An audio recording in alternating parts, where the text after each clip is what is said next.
नमस्कार, मैं दाऊद।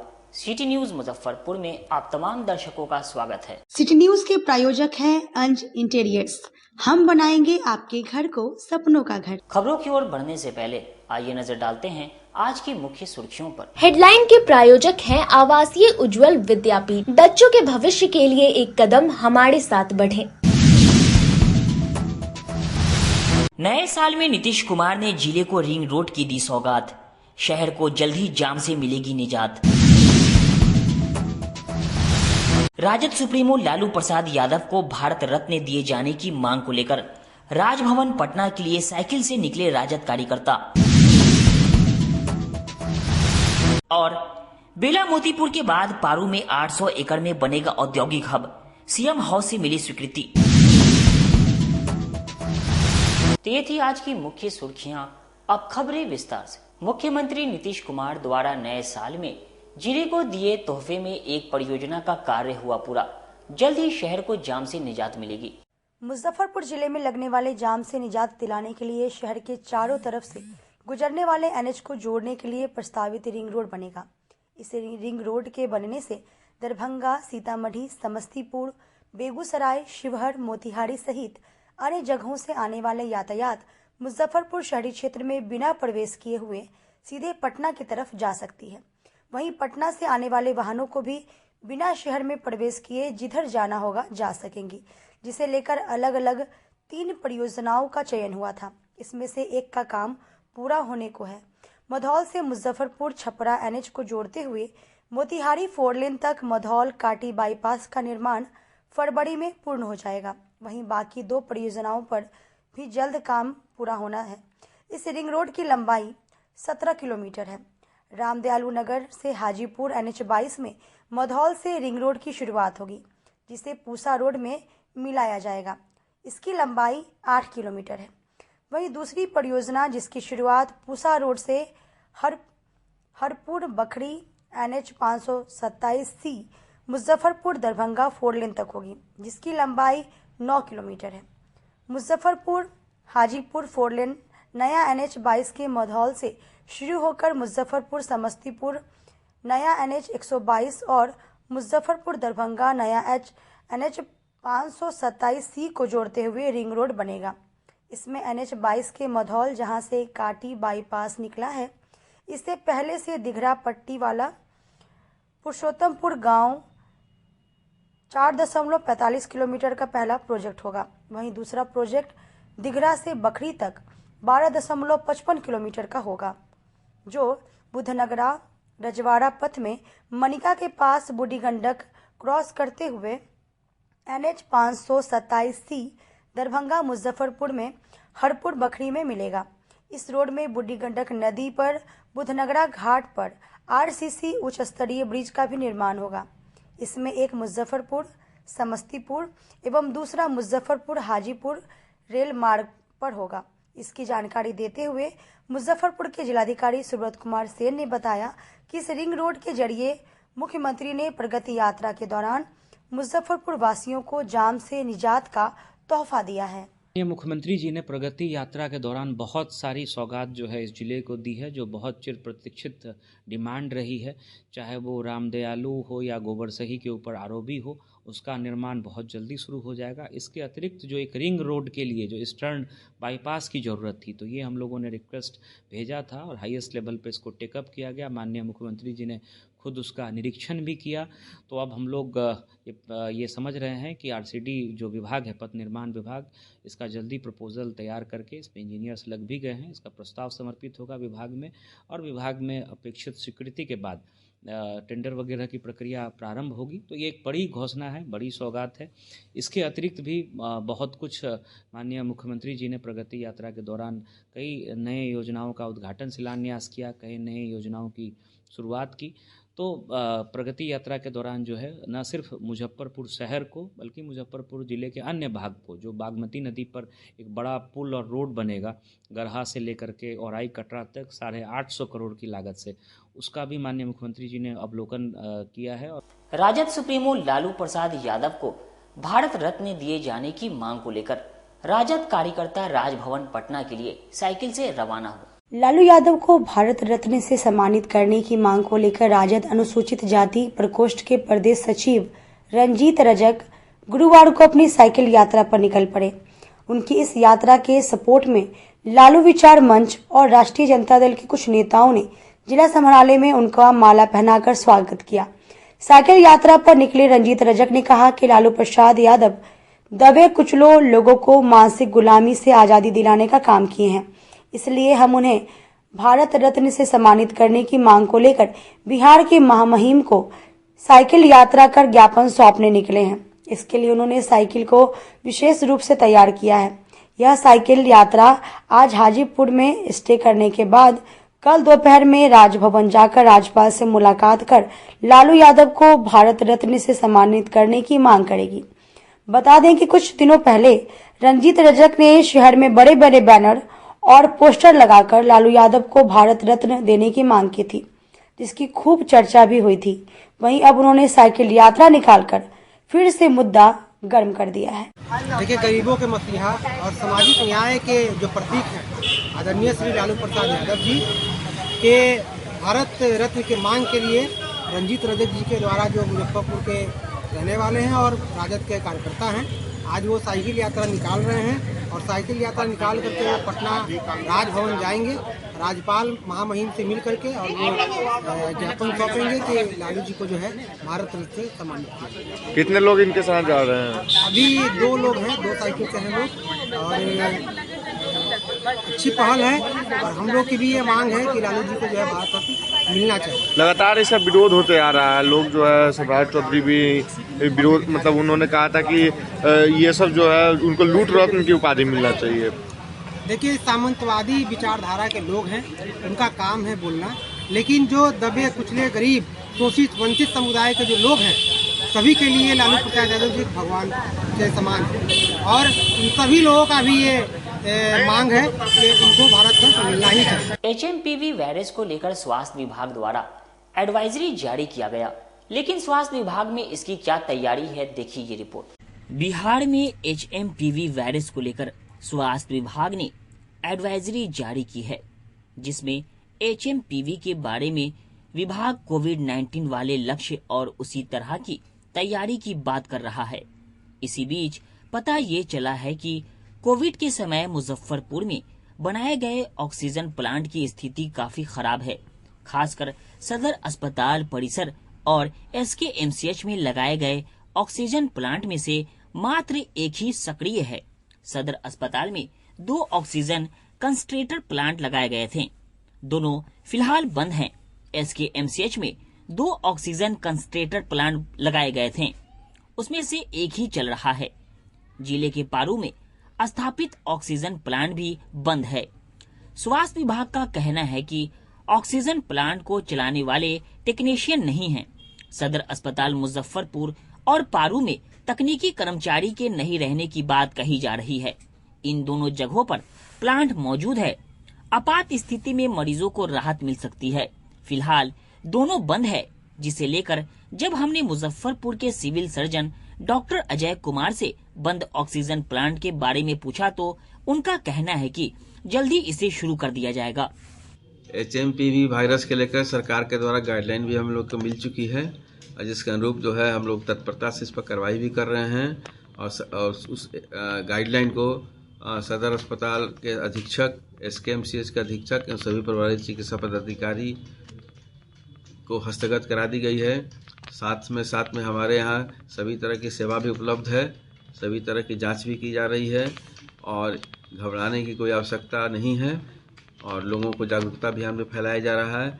खास जो कोरोना की तरह इसमें भी हम लोग वही सावधानी बरतने का निर्देश दिया गया है, इसके कि जिसको भी सर्दी खांसी बुखार का इस तरह के लक्षण लगें तो जो है मास्क का प्रयोग करें और थोड़ा आइसोलेशन में रहें, भीड़ भाड़ जगहों पर जाने से बचें और सभी को सलाह दी गई है कि खाने पीने का बैलेंस डाइट का विशेष ध्यान रखें, प्रॉपर मात्रा में पानी का भी सेवन करते रहें और हाथ को जो है नाक और मुंह के पास में नहीं ज़्यादा टच करें और कोई भी विशेष दिक्कत हो, सांस फूलने में दिक्कत हो या विशेष स्वास्थ्य संबंधी परेशानी हो तो नज़दीकी स्वास्थ्य केंद्र या अस्पताल में जाकर अपना जांच एवं इलाज करा लें। क्या इसमें ट्रीटमेंट में ऑक्सीजन की भी जरूरत पड़ेगी? ऑक्सीजन की ज़रूरत पड़ सकती है, अभी तक तो नहीं पड़ी है, लेकिन हो सकता है कि आगे के समय आने वाले में ऑक्सीजन की ज़रूरत पड़ेगी।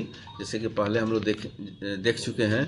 उसके लिए है सभी प्रभारी और सभी अधीक्षक को निर्देश दिया गया है कि अपने यहाँ जितने भी ऑक्सीजन से संबंधित जो ऑक्सीजनरेटर है और जो भी प्लांट है उसे दुरुस्त कर लें और समय पूर्व जो है इसकी विशेष जो है कोई साफ सफाई हो या उसका जो भी उसमें अगर कोई कमी लग रही हो तो उसको ठीक करा लें। जिले में शराब की आपूर्ति को लेकर शराब माफियाओं ने अपनाया नया हथकंडा।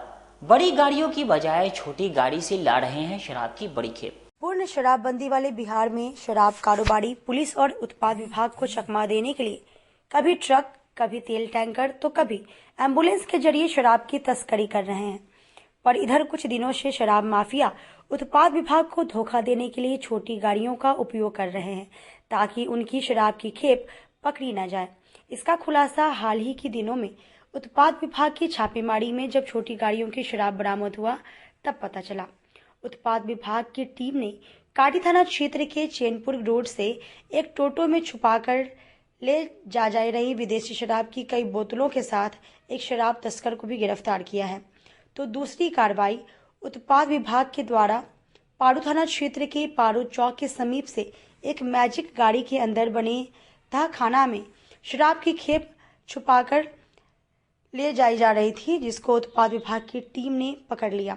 हालांकि कार्रवाई के दौरान मौके का फायदा उठाकर शराब तस्कर फरार हो गया। वहीं तीसरी और सबसे बड़ी कार्रवाई अहियापुर थाना क्षेत्र के सहपाजपुर में किया गया, जहां भूसा लदे एक ऑटो में छुपा के ले जा रही 50 कार्टून विदेशी शराब बरामद किया गया। साथ ही 2 शराब तस्कर को भी गिरफ्तार किया गया। पूरे मामले को लेकर जानकारी देते हुए उत्पाद विभाग के सब इंस्पेक्टर मनोज कुमार ने बताया कि गुप्त सूचना के आधार पर उत्पाद विभाग की टीम ने अलग अलग थाना क्षेत्र से 3 छोटी गाड़ियों से शराब के साथ 3 शराब तस्करों को भी गिरफ्तार किया है। इस तरह की कार्रवाई आगे भी जारी रहेगी। लगातार कार्रवाई चल रही है, जिसके आलोक में है सो विगत दिनों में है सो कल है सो चैनपुर से काटी थाना अंतर्गत में एक टोटो से है सो एक आदमी की अरेस्टिंग है, ठीक है, जिसमें 10 बोतल शराब के साथ वो टोटो के साथ आ रहा था लेके। फिर एक पारू चौक पे है एक मैजिक से के तहखाने से शराब की बरामदगी है 18 पेटी ऑफिसर चॉइस ब्रांड के, इसमें है सो तस्कर और ड्राइवर भागने में सफल रहे हैं, ठीक ना। और एक और उसी किस्म का कार्रवाई हुई है सहबाजपुर थाना अहियापुर अंतर्गत है 50 पेटी, जिसमें 2 आदमी की अरेस्टिंग हुई है। सर कैसे रखा हुआ था इसमें? ये तहखाना में इसमें लगा हुआ था। पारू चौक से जो पकड़ाया है मैजिक, जिसमें है सो ड्राइवर के सीट के नीचे तहखाना गुप्त सीक्रेट तहखाना बनाए हुए था।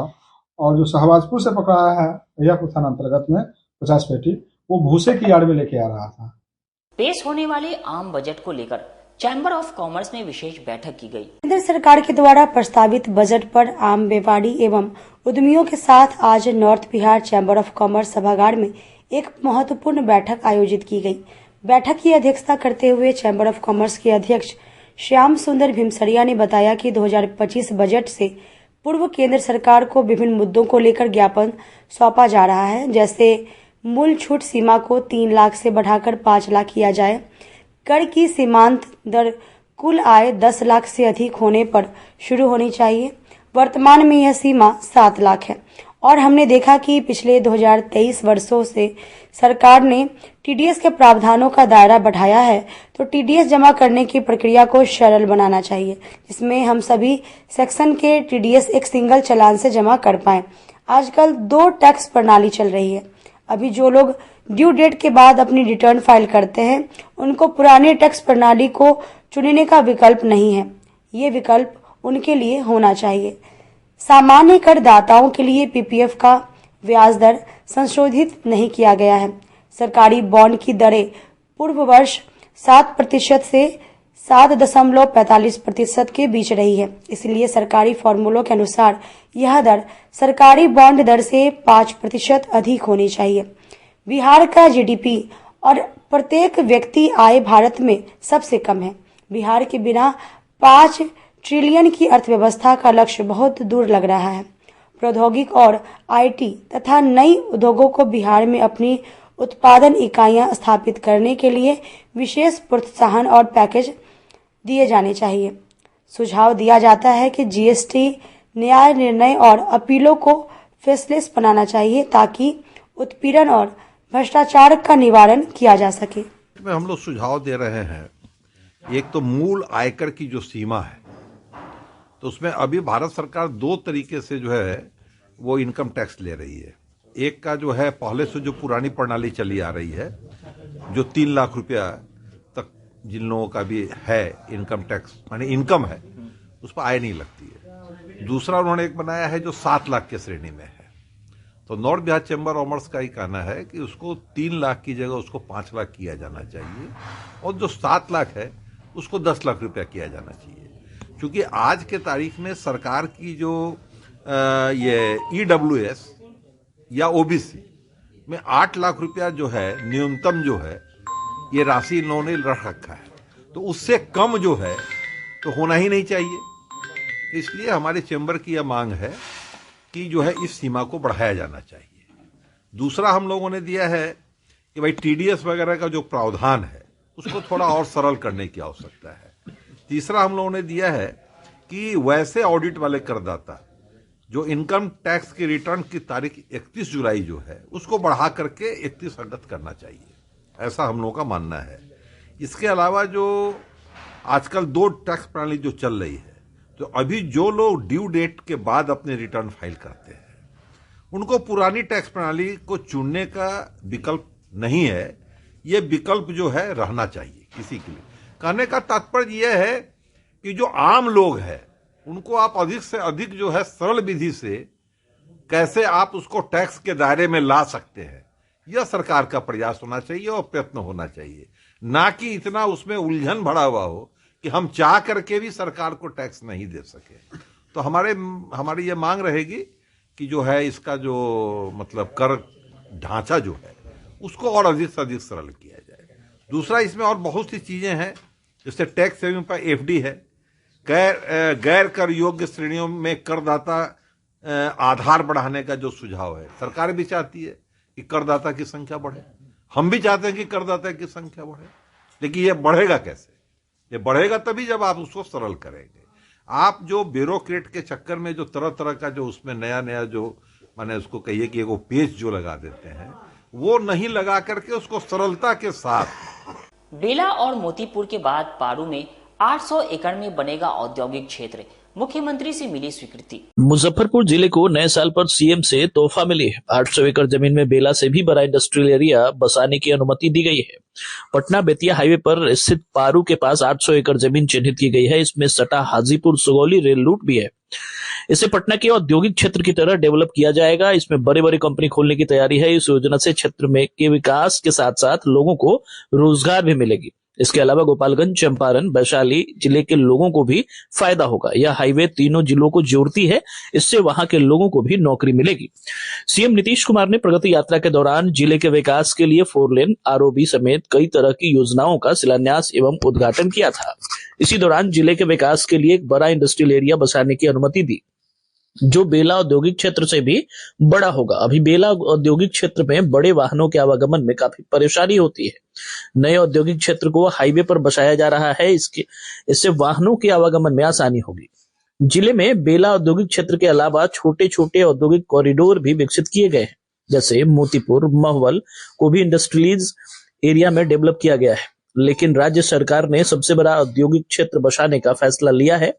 अभी इंडस्ट्रियल एरिया के लिए 800 एकड़ जमीन चिन्हित किया गया है। आगे इसे बढ़ाया भी जाएगा, जो वैशाली, पूर्वी चंपारण, गोपालगंज जिले से नजदीकी पर है। इससे दूसरे जिले के लोगों को भी रोजगार मिलेगा। मुख्यमंत्री नीतीश कुमार के प्रगति यात्रा से जिले की तस्वीर बदल रही है।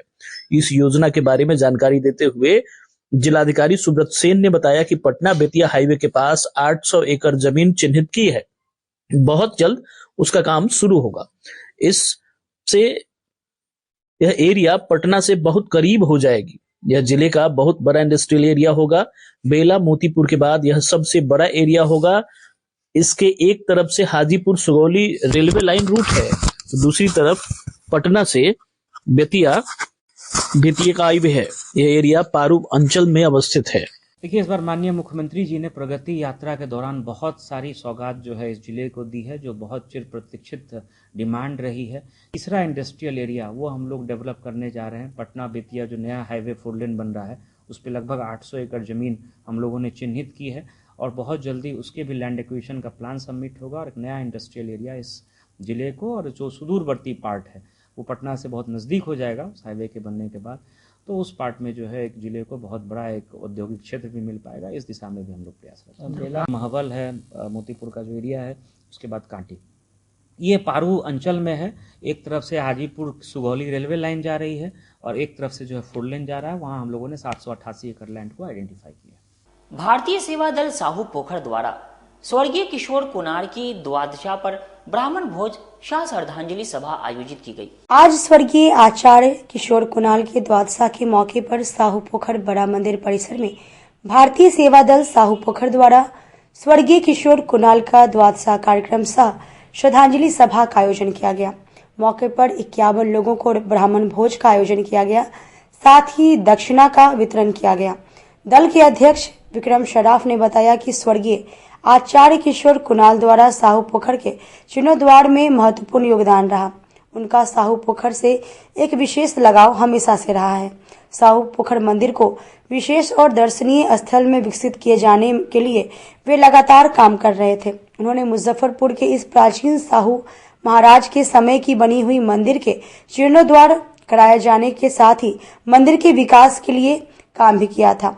यही नहीं बल्कि वर्ष 2024 में आचार्य किशोर कुणाल ने मुजफ्फरपुर के इस मंदिर में पहुंचे थे और मंदिर के पास में एक काउंटर खुलवाया था, जहां से भक्त के लिए विशेष रूप में तैयार किया गया हुआ प्रसाद नवेदम को उपलब्ध कराया गया था।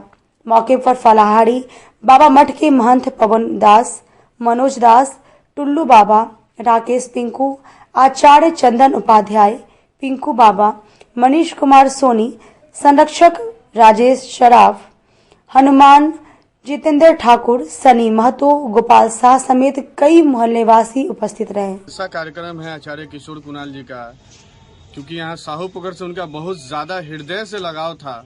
जिन्होंने इस पोखर को 2005 में जब से लिए थे, तब से यहाँ से हमेशा उनका आना जाना, कहीं तीर्थ स्थल पर, हर तीर्थ स्थल पर आना जाना था। लेकिन यहाँ खासकर उन्होंने अपना समय यहाँ देते थे आकर, और उनको हम लोग भी सभी लोग बताते थे कि सर ऐसे ऐसे है, बात है सर, इस तरह के जीर्णोद्धार में आप लोग।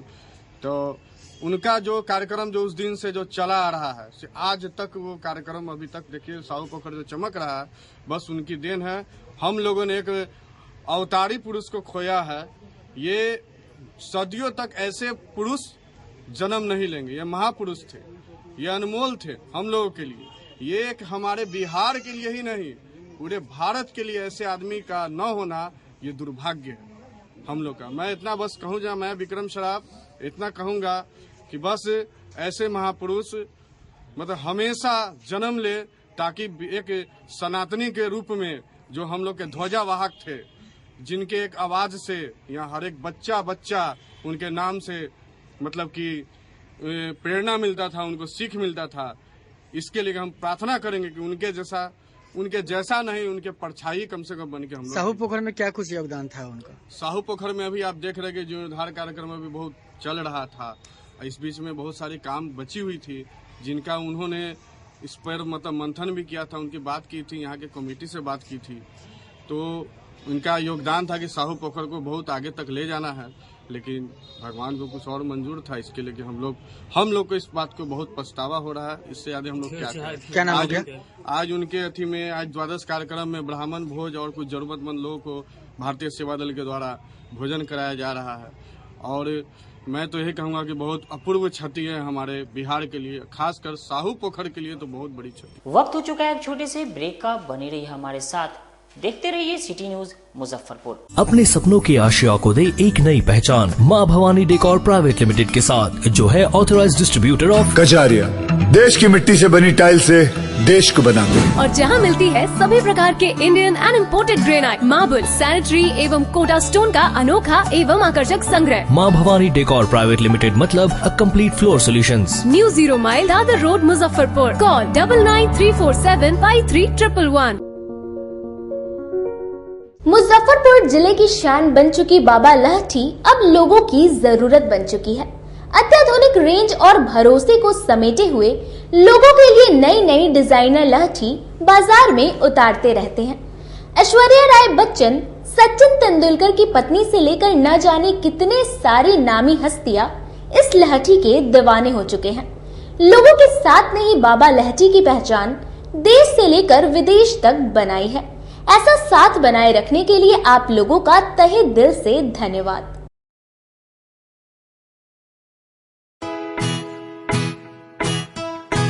लगातार 10 वर्षों से विभिन्न परीक्षाओं में सर्वश्रेष्ठ परिणाम। हम हैं आवासीय उज्ज्वल विद्यापीठ मुजफ्फरपुर। इस स्कूल में सर्वश्रेष्ठ कोचिंग पैटर्न से बच्चों को पढ़ाया जाता है। प्ले से 10वीं तक की पढ़ाई स्वच्छ वातावरण में कराई जाती है। यहाँ आधुनिक छात्रावास की व्यवस्था है।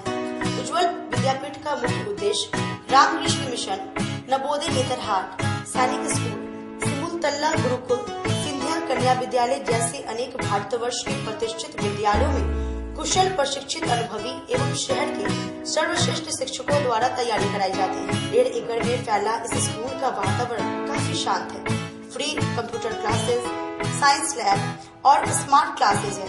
साथ ही इंडोर और आउटडोर गेम की भी व्यवस्था है। तो अपने बच्चों के लक्ष्य के सपनों को पूरा कराना चाहते हैं तो आज ही आवासीय उज्ज्वल विद्यापीठ में अपने बच्चों का नामांकन करवाएं। हमारा पता है पोखरिया पीठ अतरदा मुजफ्फरपुर और हमारा कॉन्टेक्ट नंबर है 9708351851 और हमारा दूसरा नंबर है 8797122397 या फिर आप हमें कॉन्टेक्ट कर सकते हैं 8409996658 पर। आजकल की बिजी जिंदगी में स्टाइल तो है, पर कंफर्ट का क्या?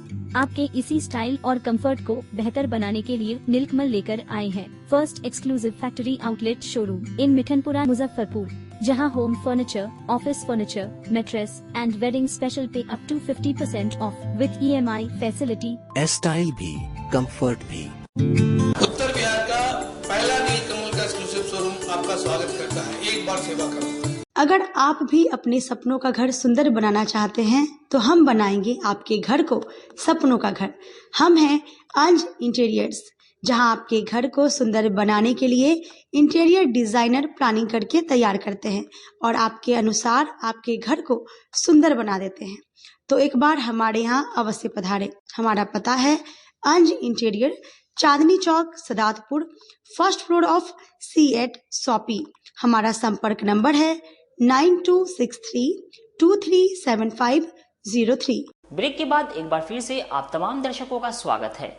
आइए रुक करते हैं आगे की खबरों की ओर। गायघाट मैठी टोल प्लाजा द्वारा अवैध वसूली किए जाने पर छात्र राजद ने दिया टोल प्लाजा को अल्टीमेट। गुरुवार को जिला परिषद मार्केट स्थित राजद जिला कार्यालय में छात्र राजद नेता चंदन यादव ने प्रेस कॉन्फ्रेंस कर मैठी चौक, हनुमान कट और बेरुआ कट पर बिना नियम के टोल प्लाजा के प्रबंधक और कर्मियों द्वारा बैरिकेड लगाकर टोल की वसूली के खिलाफ आवाज बुलंद करते हुए कहा कि इससे अक्सर वाद विवाद के साथ विधि व्यवस्था की समस्या उत्पन्न हो रही है, जिसे लेकर उन्होंने जांच की मांग की थी।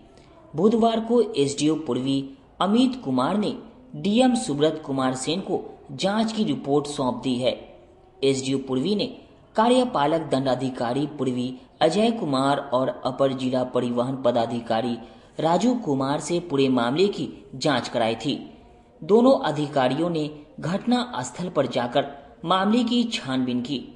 दिसंबर के अंतिम सप्ताह में SDO पूर्वी को अपनी रिपोर्ट दे दी थी, जिसमें बताया है कि स्थानीय कई लोगों ने इन कट पर टोल प्लाजा की टीम द्वारा जबरन वसूली की शिकायत की गई है। चंदन यादव का कहना है कि 7 दिनों के अंदर प्रशासन अवैध वसूली बंद करे नहीं तो छात्र राजद सड़क पर उतरकर अवैध वसूली को बंद कराने का काम करेगी। विधानसभा अंतर्गत मैठी टोल प्लाजा द्वारा टोल टैक्स के नाम पर वहां के स्थानीय लोगों से ग्रामीणों से अवैध वसूली किया जा रहा है, ग्रामीण सड़कों को बैरिकेड करके, जबकि NHI का गजट में ये कहीं भी प्रोविजन नहीं है जो आप ग्रामीण सड़क को अवरोध करेंगे वहां टोल वसूलेंगे।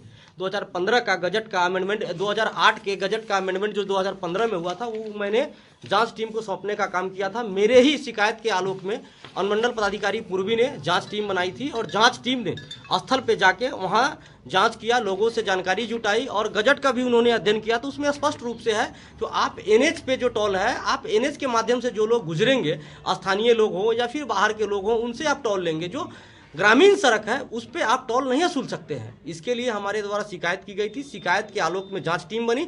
जांच टीम ने भी रिपोर्ट जो सबमिट किया है मंडल पदाधिकारी को, उसमें स्पष्ट रूप से उन्होंने ये माना है कि हाँ वहाँ गलत तरीके से अवैध वसूली किया जा रहा है। और जो लोग इस वसूली के खिलाफ पूर्व में भी आवाज उठाए वहाँ के ग्रामीण, उन पे FIR किया गया स्थानीय थाना के द्वारा। तो मेरा ये मांग है, मैं ये मांग करता हूं जिला अधिकारी महोदय से, अविलंब इन जांच रिपोर्ट के आधार पे आप कार्रवाई करें। अगर ऐसा नहीं करते हैं तो पूर्व में भी वहां पे ग्रामीणों के द्वारा आवाज उठाया गया था, इस बार हम लोग के द्वारा आवाज उठाया। घटनाएं हुई, FIR तक दर्ज है स्थानीय ग्रामीण। बिल्कुल, ये मारपीट की घटना इसीलिए हुई क्योंकि लोगों ने जब आवाज वहां उठाए तो वो प्रशासन को बुलाते हैं, वहां अपने स्टाफ के द्वारा ग्रामीणों के ऊपर हमला करवाते हैं और साथ ही साथ ये बोलते हैं कि ग्रामीण ही धांधली करते हैं, जबकि ये गलत बात है। सिरे से इन चीजों को मैं खारिज करता हूं। ग्रामीण अपने अधिकार के लिए आवाज उठाते हैं, वो नहीं चाहते हैं कि भाई आवाज टोल देना।